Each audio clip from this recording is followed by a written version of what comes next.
let's shift gears over to the NBA and talk about the saddest thing ever for anybody on a bad team who's coaching, getting fired. Uh, Atlanta fired their coach today. Yep. Atlanta dismissed their coach, Lloyd Pierce. Um, Granted, Atlanta's a dumpster fire, kind of, but like they're it's a team full of young players and other like I'm not sure what they expected this man to do. I think was like your Trey Young is in what like his third year, right? Right. Right. Like like he's in like his third year. Collins I think is also in his third year. I believe Collins is in his fourth. Okay. It's like they're good. I guess you have I don't know who they have outside of them. They I'm got not gonna Reddish. pretend. Huh? Reddish is in his second year. Hoyter, I believe he's in his third year. Um, I don't know what them boys in Atlanta's doing. I try not to watch teams that lose habitually or their dying wish is based on one player. I don't really like watching that too much. So I can't tell you what Atlanta doing besides losing. That's consistent. I'll tell you that. Right. Their current record is 14-20. They're trying though. 14-20. Yeah, That's way better than what they were doing a couple years ago. yeah. Now you remember when Atlanta was out here winning like 66 games? Yes, I do. And if memory serves, it was one of those where it was like they got good, but like the people putting the team together didn't expect them to be good like that. Like I think the only other team I can think of that was kind of like that was Toronto. Yeah. Like uh before they had Kawhi for that one season. It's just kind of like, oh, they're good now. Okay, I guess we're here. Oh yeah, the year where we was like, oh, it was just LeBron. Oh, that sucks. Yeah, Like, we're really gonna have to look at that more fondly in the future. How LeBron really just crushed them boys' souls for like 4 years straight. That's the real reason why they was crying. When he did hard, that to the entire East. It wasn't just them; it was everybody. It was it's them. it's personal though. It was like 4 years in a row. Like directly, he was like, I got to do this to you. Like everybody else's collateral damage, you should take this personally. Like, I mean, it's also like it was LeBron, and like, granted, you can look back on it and be like, obviously, like LeBron was, just gonna like go to the finals and whatever. But like, on the happening of things, you don't think about it like it. But like, LeBron, like having LeBron on your team is functionally a ticket to the finals. It really is. But Like, yeah. yeah, It, it's no, I'm just kind of looking at their team. Bogdanovic, Capella, Collins, Dunn, uh, wait, Fernando, huh? Chris Dunn? Yeah. Hmm. So I had no idea he was still in the league. I do understand he's still fairly young, but I had no idea he was still in the league. Someone who I didn't realize was still in the league until like I think a week ago, a week or two ago, was Cameron Payne. Cameron Payne got good. Like, not like super good, but like backup, like at least a backup level good. Right. And like a solid backup at that. Like, it was weird. It was like the thing is I remember reading an article, I think right after he'd gotten traded to the Bulls, I think. And like I guess the reporter talked to somebody on the Bulls and they're like, as soon as we saw him practice, we knew he wasn't an NBA player. Like, Hey, that's sad, but do you understand how bad scouting has to be for you to say that and you drafted him with the 13th pick? fairness, I think the Thunder drafted him though. Yeah. Like Like that's just that's in a glaring miss. I mean, in fairness though, in the long game, it wasn't that big of a miss because like he's still in the league and he's actually solid. It's not a miss for him. He did what he was supposed to do. He got that 4 years and was like, okay, I know I'm not good for these two. I'm gonna come back on that fourth one and be real nice. That's what he did. Now the Thunder, on the other hand, who had to pay him, Well, they failed. yeah, but they were gonna pay somebody.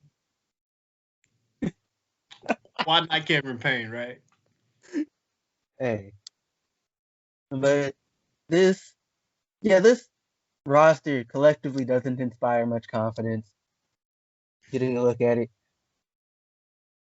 it doesn't. All right, where's that? Bruno Fernando, Gallinari, Brandon Goodwin, Solomon Hill, Kevin Horter, DeAndre Hunter, Nathan Knight, Skylar Mays. Who is Nathan Knight? I don't know. I assume this is his first year in the league, or like or maybe he's a two-way player or something. Okay. Because like he played at William and Mary. Like they had to go looking for him. Bro, that name was just such a stark contrast to everything we were saying. I was like, Nathan Knight, that doesn't never heard this name before. All right. Onyeka Nkongwu, Cam Reddish, Rajon Rondo, Tony Snell, and Trae Young. It's just it kind of, and like a lot of these dudes are young. Yeah. So like the fact that they're not good makes a lot of sense actually. Bro, that being an NBA head coach seems like a thankless job, especially at the I hate to say this, the lower levels of the NBA where franchises are habitually bad and like it's not much you can do, it seems like. You got to do it for the experience and the connections, which is great, in the money. But as a person who just doesn't like to be fired, that's got to be a hard pill to swallow. It's like, hey, can you tell me anybody who's good outside of him? Is like, and this is like my just general opinion from like various stuff I've run across over the years, is that like one of the things about being an NBA head coach is that ultimately a good chunk of whether or not you get to keep your job is determined by whether or not your GM is any good at his, right? Like in general, like if, for example, to win a ring, you pretty much have to have at least one like all-star like level player. Of course, your chances go up with more all-stars on your team, but you need at least one. Like if you don't have one, you're probably not winning, right? You're not like you've got no shot. But also like the thing is a lot of like just the number of wins at the end of a season. A lot of that, I'm not gonna say all of it. And in fairness, I think coaches matter more on like postseason and such, where you got to start like mixing and matching players. But like a lot of, in terms of like the wins of a team, can be equated to who the roster, like who's on the roster. Like I think it was Scorecasting, a book that I've referenced a couple of times. It's kind of at least the one that I looked at is kind of outdated now. But like, for example, the Phil Jackson, who's considered to be the best NBA coach of all time, like based on like their math, like that they explained to you or whatever, that he added on he was good for like 11 extra wins, which like is the difference between being a good team and a mediocre, or like slightly below par team, or like being good versus being great.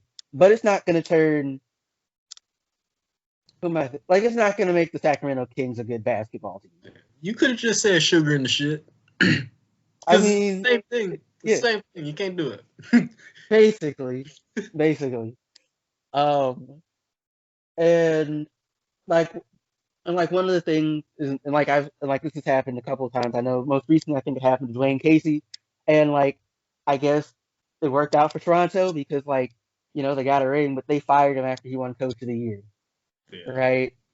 And I find it kind of odd that folks then kind of want to be like, oh, he wasn't that good. But like, if you left him and you swapped out DeRozan for Kawhi, you probably still end up with a ring. Like, because that's basically all that changed between teams is the coach and who your best player is, by and large. Um, Couldn't to say Nick Nurse is bad. I don't think he's a bad coach. Just that, like, I'm just saying I don't like. But like, the thing is, as a coach, they're also in a position where they are kind of the scapegoat, right? Like, the thing is, if the team is trash, ultimately it's gonna, at the end of the day, ultimately it kind of comes down to one of two people, three if you include the owner, but a lot of owners kind of stay out of the way if they're smart, and you know which ones aren't because like you just know, right?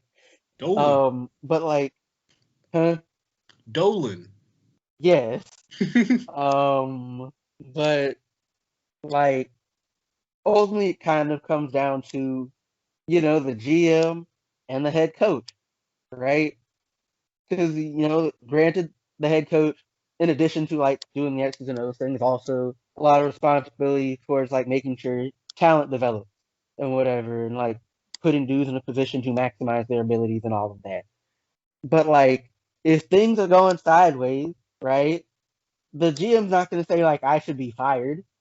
And if they're not going to say that, there's really only one other dude they can blame for real, and that's the dude on the sideline.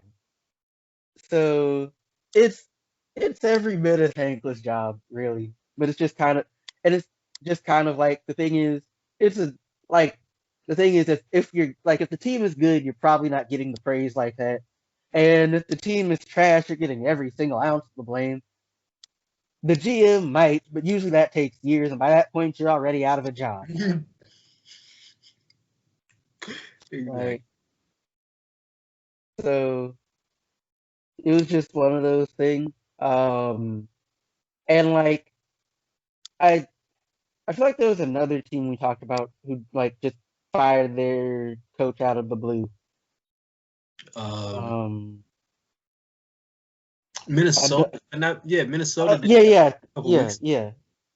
And and the thing is, one for me, like it's just kind of like, why did you like? Why is it like a GM or whatever? Did you expect this to like help? Right? Like for one, like like you're not really gonna be able to get a new guy for real. All the dudes who you might want to get are currently in the middle of doing their job somewhere.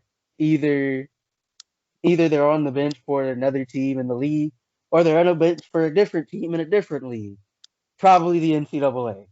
Um, and so it's just like my team is terrible. Let me fire the head coach in the middle of the season. That should make things better. Doesn't seem like good logic to me.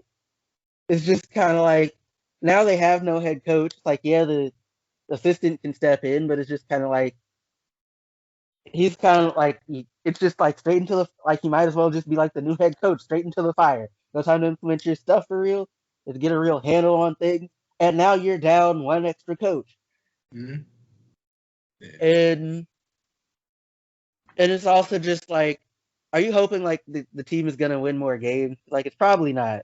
And like the thing is, again, another thing from scorecasting is like in general, after about 20 games into the season, the the standings aren't going to change that much. Like dudes, like teams kind of are where they are. So like Atlanta, well, it's in the East. It might sneak into the playoffs maybe with a little bit of luck and some good play from everybody from now until the season ends. But like, there's no saving the Timberwolves. Like, there's not. And like you just hope that your draft pick, what, that you keep the draft pick this year. What I think they've, correct me if I'm wrong, their draft pick is owned by someone else, but it's protected for like top three or something. Yeah. They gonna get top four. It's gonna happen. It's gonna be so funny. I can't wait. I can't wait.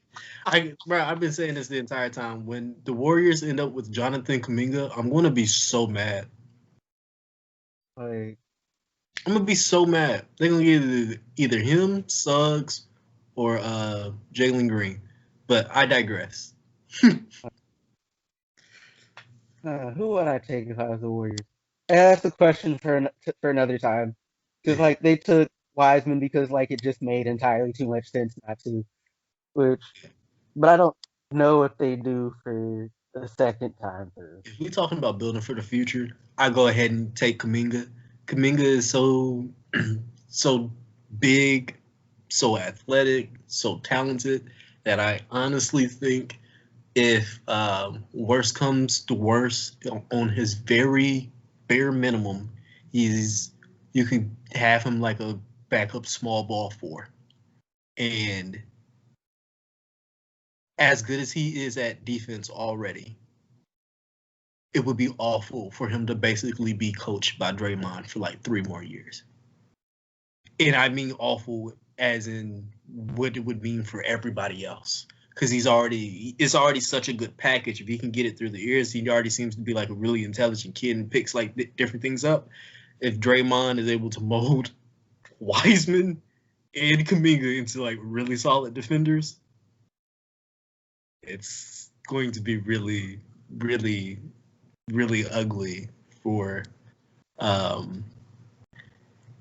we're basically just going to see a good transition period with everybody healthy, and we're just going to see Warriors be good again as long as their primes can eke out a little longer. And if not, they just pass the torch on to a really good duo, which is not fun for me. I didn't get this as a Thunder fan. I didn't get to pass the torch. We just left. Yeah. Yeah. Yeah. But what was that Dwayne Casey quote Hmm. that you were saying? Like he coached the team like the day he No, so are we talking about with the Atlanta's coach? Yeah. No, Yeah. not So, Casey. Ooh. hmm, Lloyd. I'm like, so like apparently, like the like one of the players found out that the coach was fired from Twitter. Like I guess the play like they didn't get any heads up, and he had coached the team in practice in Miami. Or like he, matter of fact, this stuff's today. He coached the team in practice in Miami today. So yeah, like I guess this is it's like this is. Oh, also I think I've just pulled up. They just lost to Miami, Of course. of course, but yeah, it's just I don't know. It's kind of actually the general handling of some of this stuff is kind of just tragic. It's just like, and this is, and like I think I've seen stuff like Draymond. I think having some issues with like how front offices handle like transactions and whatever. But like just and granted, I'm not going to pretend to understand every little detail of what he's attempting to get at, but it's kind of just. I don't think it's too much to ask if you expect like players and coaches and whatever to maintain a certain level of professionalism. That like, especially as like a player, like I'm not the last person to know that I'm being traded. Like I don't think that's too much to ask. Granted, it'd be kind of stressful. Like, am I getting traded today? But like, it'd be finding out that you were even on the trade block when you get traded immediately in the post game interview, like that. Hey, ain't nothing worse than what happened to Harrison Barnes a couple years ago. I don't even remember what He happened. got traded mid game. I don't think. Like he played in the game. And then they Like, at like halftime they was like, take the jersey off. Like but it was wild. like once again, Calvin McGowan. Hope you enjoyed yourself. Um, if you are watching on YouTube, like, share, subscribe, leave something in the comments. Um, you can also listen to us wherever you listen to podcasts. If you made it this far, once again, thank you. I hope you got a lot done of whatever it was you're working on while listening to this. And yeah, enjoy the rest of your day.